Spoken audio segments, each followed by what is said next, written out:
ప్రేక్షకులందరూ నమస్కారం. ప్రస్తుతం మన స్టూడియోలో ప్రముఖ ఆధ్యాత్మికవేత్త ఆస్ట్రాలజర్ బ్రహ్మశ్రీ సుభాష్ శర్మ గారు మనతో ఉన్నారు.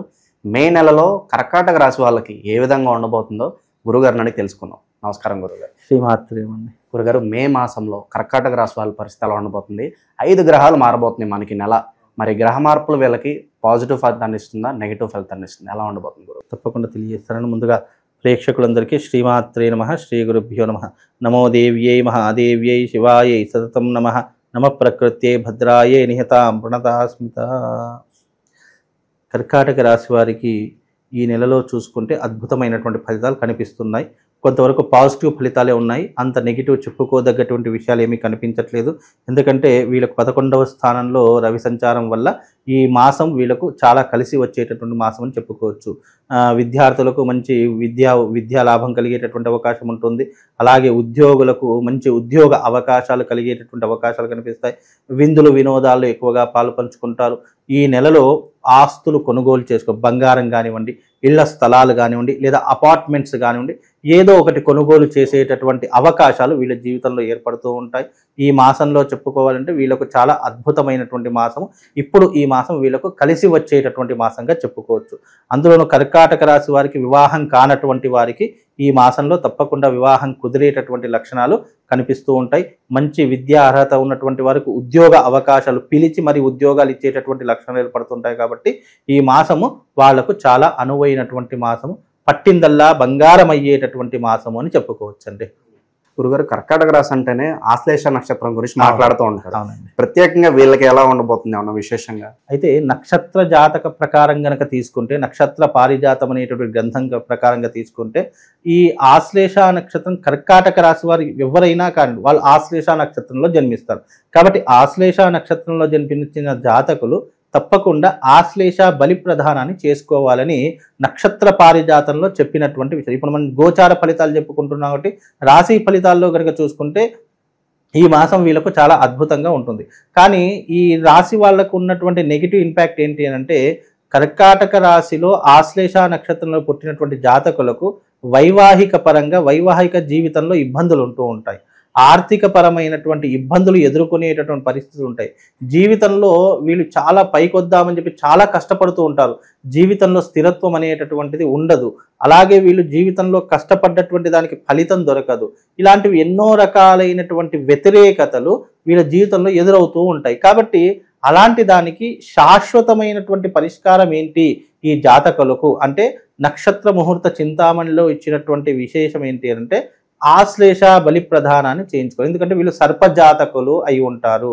కాబట్టి సర్పజాతకులు వీళ్ళ అధిదేవత కూడా సర్పమే కాబట్టి, వాసుకి అనే సర్పం కాబట్టి వీళ్ళకి ఏంటి అంటే గనక ఆశ్లేష బలి ప్రధానం గనక చేసుకుంటే ఇలాంటి వ్యతిరేకతలు ఏవైనా ఉన్నా వాటి నుంచి బయటపడవచ్చు అని చెప్పేటట్టు నక్షత్ర పారిజాతంలో చెప్పడం జరిగింది.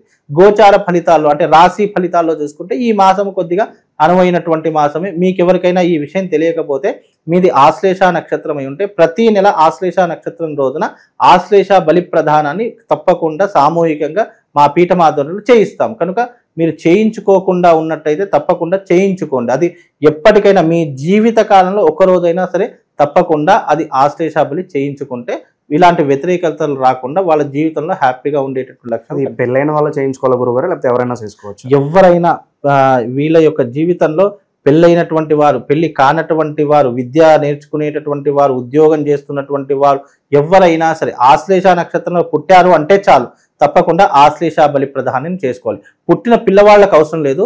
ఎప్పుడైతే వీళ్ళకు 15 సంవత్సరాలు దాటుతాయో అంటే స్త్రీలకైతే పుష్పవతి అయిన తర్వాత, పురుషులకైతే 15 సంవత్సరాలు దాటుతాయో అప్పుడు ఇది చేసుకోవాలి. 15 సంవత్సరాల లోపు ఆశ్లేష నక్షత్రం అయితే అవసరం లేదు. 15 సంవత్సరాలు దాటిన తర్వాతనే ఆశ్లేష బలి ప్రధానాన్ని చేయించుకోవాలి. ఇక ఈ నెల విషయానికి వస్తే, మేము వ్యాపారం చేయాలనుకుంటున్నాము గురుగారు, మాకు ఎలాంటి వ్యాపారాలు కలిసి వస్తాయి అంటే ఏం చెప్తారు? వీళ్ళకు వ్యాపారం అనేటటువంటిది తప్పకుండా కలిసి వచ్చేటటువంటి వ్యాపారాల్లో కనుక తీసుకుంటే పాల వ్యాపారం కలిసి వస్తుంది. పాలకు సంబంధించినటువంటి స్వీట్ షాప్స్ కానివ్వండి, లేదా బేకరీస్ కానివ్వండి, లేదా కిరాణా షాపులు లాంటివి కానివ్వండి, రియల్ ఎస్టేట్ రంగం కానివ్వచ్చు, స్టాక్ మార్కెట్ కావచ్చు, వీళ్ళకు అంటే ఈ ఫైనాన్షియల్ బిజినెస్ కావచ్చు, వీళ్ళకు చాలా కలిసి వచ్చేటటువంటి అంశాలుగా చెప్పుకోవచ్చు. అందులోనూ వీళ్ళకు ఎక్కువగా కలిసి వచ్చేటటువంటిది పాల ఉత్పత్తి కేంద్రాలు కలిసి వస్తాయి. కాబట్టి ఇలాంటి బిజినెస్ కనుక పెట్టుకున్నట్టయితే తప్పకుండా వాళ్ళు రన్నింగ్ సక్సెస్ఫుల్గా నడుస్తారు. అందులోనూ వీళ్ళకు ఈ యొక్క కర్కాటక రాశి వారికి ఈ నెల చాలా అద్భుతంగా ఉంది. కాబట్టి వీళ్ళు ఏదైనా బిజినెస్ పెట్టాలి అని అనుకుంటే గనక పౌర్ణమి తర్వాత మే 12 తర్వాత బిజినెస్లో ఎంటర్ అవ్వండి. లేదా కొత్త బిజినెస్ పెట్టాలని అనుకుంటే కనుక కొత్త బిజినెస్ మే 12 తర్వాత పెట్టేటటువంటి ప్రయత్నం చేసుకోండి. గురుగారు, ఎంత టాలెంట్ ఉన్నా కూడా అవకాశాలు లేకపోతే ఫలితం ఉండదు. అవకాశాలు గుర్తింపు పరంగా ఎలా ఉండబోతుంది నెల వీళ్ళకి? ఈ నెలలో కనుక చూసుకుంటే తప్పకుండా వీళ్ళకు గుర్తింపు వచ్చేటటువంటి లక్షణాలు కనిపిస్తాయి. మే 12వ తారీఖు తర్వాత అంటే పౌర్ణమి దాటింది. పౌర్ణమి తర్వాత వీళ్ళ జీవితం చాలా అద్భుతంగా ఉంటుందండి. అందులో ఏ సందేహం లేదు. ఈ మాసంలో ఒక్క 12 రోజులు కొద్దిగా ఇబ్బందులు ఉంటాయి తప్ప మిగతా రోజులన్నీ కూడా చాలా, ఈ మాసంలో అన్ని రోజులు చాలా కలిసి వస్తాయి. మీరు ఏ పని చేసుకోవాలనుకున్నా, విద్య, ఉద్యోగము, లేదు అంటే వివాహము, ఇవన్నీ ఏం చేసుకోవాలంటే మే 12వ తారీఖు తర్వాత పెట్టుకోండి. ఆ 12వ తారీఖు తర్వాత పెట్టుకున్నటువంటి యోగ బలం ఏదైతే ఉంటుందో మీ జీవితాన్ని చాలా అద్భుతంగా తీర్చిదిద్దేటటువంటి లక్షణాలు వీళ్ళ జీవితంలో కనిపిస్తాయి. అలాగే విదేశాలకు వెళ్ళాలనుకున్నా, ఉద్యోగ ప్రయత్నాలు చేయాలనుకున్నా, డబ్బు సంపాదించాలనుకున్నా, లేదా మీరు ఏదైనా వ్యాపారం పెట్టాలనుకున్నా ఈ పౌర్ణమి తర్వాత పెట్టండి. తప్పకుండా వాళ్ళకు కలిసి వచ్చేటటువంటి యోగం కనిపిస్తుంది. పౌర్ణమి తర్వాత కలిసి వస్తుందని మాట్లాడుకుంటున్నాము, అయినప్పటికీ పలానా విషయంలో మీరు జాగ్రత్తగా లేకపోతే చిక్కుల్లో పడతారంటే ఏం చెప్తారు గురుగారు? అంటే ఇప్పుడు కొన్ని ప్రయత్నాలు మనం చేస్తున్నప్పుడు చికాకులు వస్తూనే ఉంటాయి. అలాంటి చికాకుల్లో పడకూడదు అని అంటే కనుక దైవిక ఆరాధన కానివ్వండి, లేదా నేను ఒక మంత్రం చెప్తాను, ఆ మంత్రాన్ని ఉచ్చారణ చేసుకునేటటువంటి ప్రయత్నం చేయండి. ముఖ్యంగా వీళ్ళకు అమ్మవారికి సంబంధించినటువంటి ఒక అద్భుతమైనటువంటి మంత్రం ఉంటుంది. మాణిక్య వీణా ముఫలాలయంతిం మదాలసాం మంజుల వాగ్విలాసాం మాహేంద్ర నీల ద్యుతికోమలాంగిం మాతంగ కన్యాం మనసా స్మరామి చతుర్భుజే చంద్రకళావతంసే కుచోన్నతే కుంకుమరాగశోనే పుండ్రేక్షుపాశాంకుశ పుష్పభానహస్తే నమస్తే నమస్తే జగదైకమాతః అనేటటువంటి మంత్రాన్ని వీళ్ళు ప్రతిరోజు, ఇది లలితా సహస్రనామాల్లో చివరిలో వస్తూ ఉంటుంది. ఈ యొక్క మంత్రాన్ని ఉచ్చరించడం, ఇది మాతంగి మంత్రము. ఈ మంత్రాన్ని ఉచ్చరించడం ద్వారా రాజయోగం సిద్ధిస్తుంది, ఉద్యోగం సిద్ధిస్తుంది, ఐశ్వర్యం సిద్ధిస్తుంది. అలాగే మంచి జీవితంలో ఒక ఉన్నత స్థాయికి వెళ్ళడానికి ఈ మంత్రము ఉపయోగపడుతుంది. ఇది రాజకీయ నాయకుల నుండి సినిమా సెలబ్రిటీస్ వరకు ఎవరైనా ఈ మంత్రాన్ని ఉచ్చరించడం ద్వారా అద్భుతమైనటువంటి అవకాశం, అంటే దశ తిరిగేటటువంటి అవకాశాలు కూడా ఈ మంత్రం ద్వారా కలుగుతాయని వ్యాస భగవానుడు చెప్పాడు ఇది ఈ మంత్రం గురించి. కాబట్టి ఈ మంత్రాన్ని ఉచ్చారణ చేసుకోవడం ద్వారా వీళ్ళకు నెగిటివ్ ఇంపాక్ట్ రాకుండా మంచి రాజయోగం సిద్ధించేటటువంటి అవకాశం కనిపిస్తుంది. సో నెగిటివ్ ఇంపాక్ట్ కోసం మంత్రం అయితే చెప్పారు. ఈ రోజుల్లో గురుగారు మనం పైకి వస్తున్నామన్నా, ఎదుగుతున్నామన్నా సొంత వాళ్ళే కిందకు లాగుతున్నారు, బంధువులే ఓర్చుకోలేకపోతున్నారు. వాస్తవం. మరి ఈ ప్రభావం నుంచి తప్పించుకోవడానికి వీళ్ళు విశేషంగా ఏం చేసుకుంటే బాగుంటుంది? అయితే ఈ నరఘోష, నరపీడ ఇవి ఏవైతే ఉన్నాయో అవన్నీ కూడా తప్పించుకోవాలి అని అనుకుంటే గనక 12వ తారీఖు మహాపౌర్ణమి, బుద్ధ పౌర్ణమి, వ్యాస పౌర్ణమి.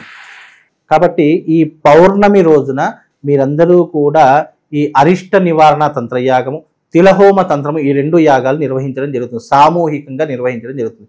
అయితే ఈ పౌర్ణమి అనేటటువంటి చాలా విశేషమైనటువంటిది. కాబట్టి మీరు అన్నట్టుగా నెగిటివ్ ఇంపాక్ట్ నుంచి దూరం కావాలి అనుకుంటే తప్పకుండా ఈ యాగంలో, ఎందుకంటే కలియుగంలో మనిషి యొక్క నెగిటివ్ ఎనర్జీ దూరం చేసుకోవాలంటే అది కేవలం యజ్ఞ విధానం ద్వారానే సాధ్యపడుతుంది. ఎందుకంటే కృతయుగంలో దేవతలు నడిచేటటువంటి యుగంలో తపోశక్తి ద్వారా వాళ్ళు సాధన పొందేటటువంటి వారు. ఇక రాముడు నడిచేటటువంటి యుగము కృతయుగము. కృతయుగము త్రేతాయుగంలో వచ్చేసరికి ఏమవుతుందంటే మంత్ర దీక్షతో తపోశక్తిని సాధించేటటువంటి వారు. ద్వాపర యుగంలో యంత్రశక్తి ద్వారా తపశక్తిని సాధించేది. కలియుగానికి వచ్చేసరికి దేని ద్వారా సాధించేవారు అని అంటే యజ్ఞయాగాదుల ద్వారా అనేక పుణ్యాన్ని సాధించేటటువంటి ప్రయత్నాలు జరుగుతాయి. కాబట్టి ఈ యొక్క కలియుగంలో యజ్ఞం ద్వారానే పుణ్యం సంపాదించుకోవచ్చు, నెగిటివ్ని దూరం చేసుకోవచ్చు. కాబట్టి ఈ యజ్ఞంలో పాల్గొనండి. మీరు అన్నట్టుగా నెగిటివ్ ఇంపాక్ట్ రాదు. అలాగే వాళ్ళకు ఉన్నటువంటి నరఘోష, నరపీడ, అరిష్టములన్నీ కూడా తొలగిపోవడానికి ఈ యజ్ఞం చాలా ఉపయోగపడుతుందండి. గురుగారు, విశేషంగా దైవారాధన విషయానికి వస్తే ఏదన్నా రెమెడీస్ ప్రత్యేకంగా ఏమన్నా చేసుకోవాల్సిన అవసరం ఉందా? ముఖ్యంగా కర్కాటక రాశి వారు ఆరాధించవలసినటువంటిది ఎవరిని అంటే సుబ్రహ్మణ్య స్వామిని ఆరాధన చేసుకోవాలి. ఎందుకంటే వీళ్ళకు అధిదేవత వాసుకి సర్పం కాబట్టి సుబ్రహ్మణ్య స్వామిని ఆరాధించుకోవడం, ప్రతి మంగళవారం రోజున ఉపవాసం ఉండడము వీళ్ళు ఆచరణ చేసుకుంటే కనుక కొంతలో కొంతవరకు ఉపశమనం కలుగుతుంది. అలాగే ఈ యొక్క కర్కాటక రాశి వారు తప్పకుండా ఉపవాస దీక్షతో పాటు సుబ్రహ్మణ్య స్వామి యొక్క ఆరాధన చేసుకోండి. వీలైతే మంగళవారం సుబ్రహ్మణ్య స్వామి దేవాలయానికి వెళ్ళి అక్కడ ఒక 11 ప్రదక్షిణలను చేసి ఒక 5 నిమిషాలు అక్కడ స్వామి వారి యొక్క నామస్మరణ చేసి మీరు ఏ పనికైనా వెళ్ళండి, అందులో మీకు తప్పకుండా విజయం కలుగుతుందండి. మే నెలలో కర్కాటక రాశి వాళ్ళకి ఏ విధంగా ఉండబోతుందో చాలా బాగా వివరించారు గురుగారు.